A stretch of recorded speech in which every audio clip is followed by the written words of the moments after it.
کرناٹک کے امیر شریعت مولانا صغیر احمد رشادی کے انتقال پر دارالعلوم دیوبند کے محتمم مولانا محمد سفیان قاسمی صاحب نے گہرے دکھ و درد کا اظہار کیا ہے۔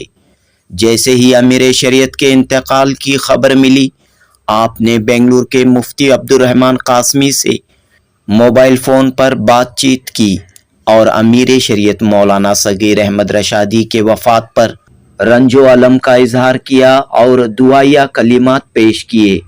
ساتھ ہی مفتی عبدالرحمن قاسمی سے درخواست کی کہ وہ ان کی جانب سے حضرت امیر شریعت کے اہل خانہ کو تعزیت پیش کریں۔ پیش ہے دارالعلوم دیوبند وقف کے محتمم مولانا محمد سفیان قاسمی کا یہ پیام۔ جنوبی ہند نیوز رپورٹ۔ سب خیریت سے ہیں آپ؟ جی الحمدللہ حضرت دعا۔ ہاں مجھے ابھی صبح اطلاع ملی ہے امیر شریعت اللہ کے سانحہ وفات کی، بہت صدمہ ہوا، بہت۔ جی جی جی اللہ تعالیٰ ان کے درجات بلند فرمائیں۔ اور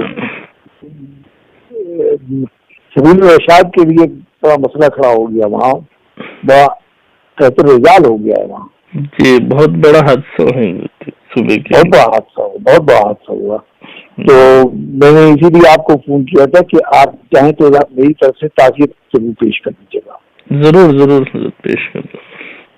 ہاں تو ویسے میں بھی بنگلور یہاں بمبئی پہنچا ہوں رات۔ جی جی تو اب یہاں سے میرا پروگرام ہے وہاں اعظم گڑھ سرائے میر۔